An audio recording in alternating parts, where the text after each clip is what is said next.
Kainin natin to. Parang ang sarap ng kakain natin, chocolates. Pero bakit may baka doon? Tara, let's go! First, yung chocolate stick. Pero syempre guys, bago natin kainin yan, don't forget to follow me and comment sa comment section next kakain natin ha.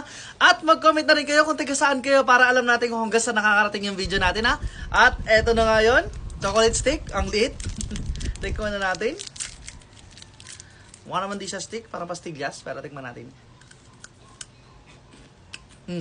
Makunat na dyan.